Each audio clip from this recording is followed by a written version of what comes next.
Hey Shaka, last week Penn State rolled out a voting video where members of the coaching staff, the football family, and players kind of encourage people to get out there and just get out and vote. This summer was big in terms of student athletes kind of realizing the voice that they had in their respective communities. I know Penn State was really vocal. Just with everything going on with just like I guess student athletes like yourself and others in your position having such a big microphone. Um, what does it mean to you, and where do you hope the dialogue shifts to moving forward? So you're saying like, what does it mean to like basically have a voice in a platform? Have a voice and a platform and be able to use it as an influence. I think it's crucial.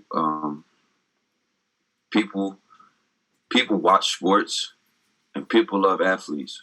So you can have a chance, an opportunity at any given moment to speak on something that you feel strongly about. And, if you're somebody like me who believe people should vote, no matter who you should vote for, that's your right. That's your by law, that's your right. But you should get out there and voice your opinion, because not voting and saying the government's a sham and the votes don't matter, they do matter. We have a government in place that allow our voice to matter. So I believe firmly that you should go out and figure out who you like, do your homework, do your background, and make a conscious effort to vote, because it shows that you're actively participating in what's going on around you in this world and what's going on around you in this country, and that it matters to you, that it's not just anybody can do anything. It doesn't really, it ain't going to affect me. It affects all of us. Whoever's the president, whoever's in any form of position of power in America, it does affect you. It affects your community, and down to the alderman. And if anybody's below that, I don't know personally, but it matters. You have to put your 2 cents into who you want out there. So you have to get out there and vote. You have to get out there and show that what's going on in this country right now, it matters to what you got going on to yourself. Joe Giuliana. Good to see you, Shaka. How are you? Hey, how you doing, Joe? Good, thank you. Two questions. One, did it ever enter your mind that there may not be football this year? And two, what was your sense of relief when you finally heard officially that there would be? I tried, like I said, I just tried to just zone out of it at some point. It just got too stressful and overwhelming. I'm pretty sure anybody can imagine, if your job tells all you got to go home, and every day you're hearing a new outlet say, "Oh no, it's back open," but then it's not open. So it became too stressful. So I kind of just stepped back from it, and just finding out that we was going to play. It was good because we were prepared. We kept working out. We kept training, kept practicing. Voluntarily, the entire team was up here. God's just focused on what we can control, and we just stayed ready. So now we get the opportunity to go out there and compete against Indiana week 1. So, everything worked out for us just fine. Justin Morgenstein. Hey, Shaka, thanks for doing this. I just wanted to ask you, you've been able in your time here to play with some really talented and learn from some really talented pass rushers. In your last season here, is all that, learning and, experience and reps is that gonna come together for you? Do you expect that, to really lead you to having your best season this year?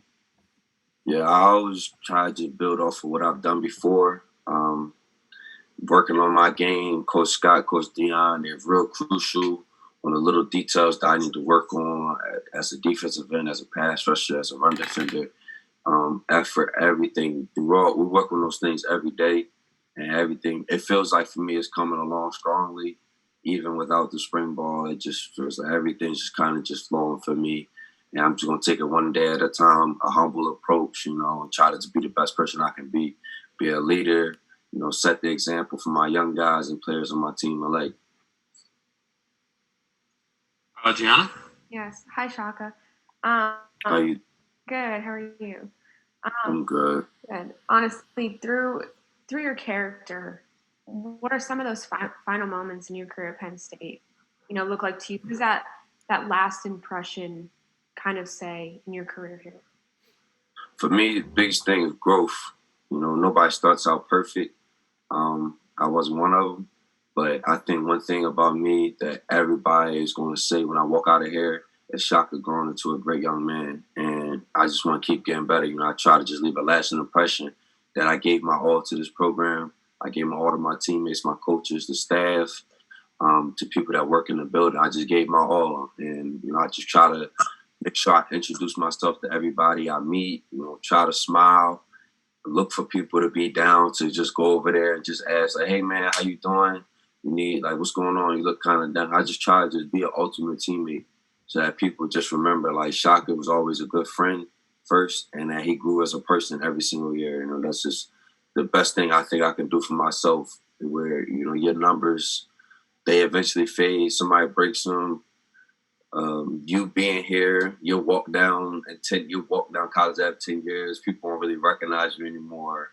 It would mean the world to me that's how people remember me, as that I did my best as a person, as a teammate, and as a friend. Ryan Snyder. Thanks for this, Shaka. Last night, Coach Franklin had a lot to say about Nick Tarburton and just his, rehab and everything he dealt with. Can you talk a little bit about, what you've seen from him over the years and maybe just kind of what you expect from him this season? The guy has been overlooked for a while now. Man, Nicky Fire Fingers right there. That boy is good. He done.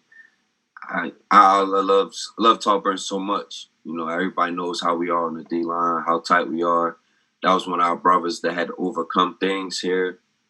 Coach Franklin talks about process and talks about where some people careers start, where some people careers can start up high, some people careers start down low, some people go up and down. And I think Tarburton is one of the people that he's always had a positive attitude going through anything he was going through.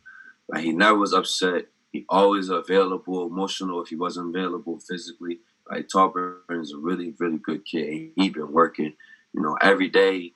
He's out there 25 minutes before practice starts. He's out there 15 to 20 minutes after practice is over.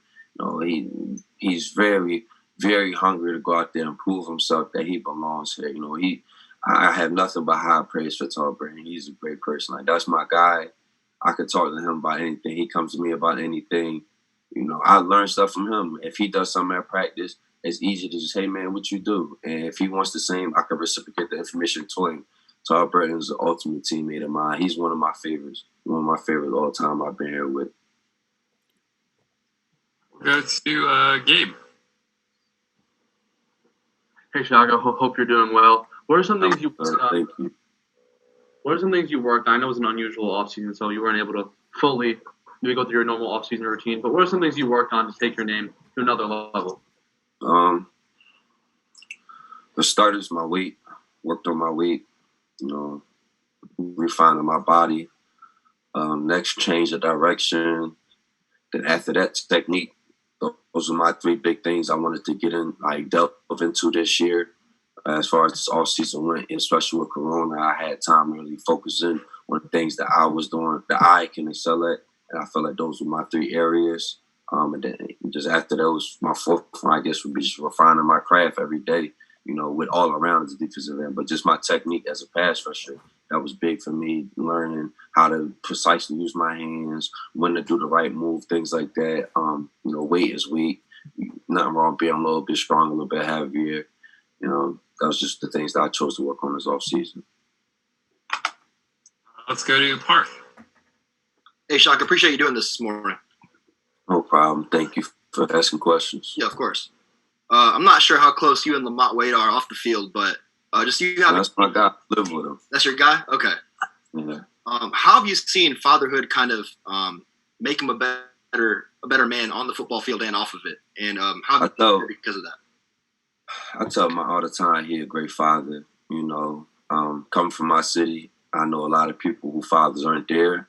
And I know one of my closest friends from home, his dad lives in our neighborhood and doesn't talk to him. And I watch Lamont, if he goes into a store and he gets something simple as a T-shirt, he'll make sure his son get it too. He's grown so much maturity and just as a person from having a son, because having a child is responsibility, and he stepped up to that plate. That's really what people. He's somebody you could take a page out of in your life when you have a child. Like, this is what I need to be doing. Always calls his son. Any chance he gets, he'll drive the 2.5 hours after a practice just to go talk to his son.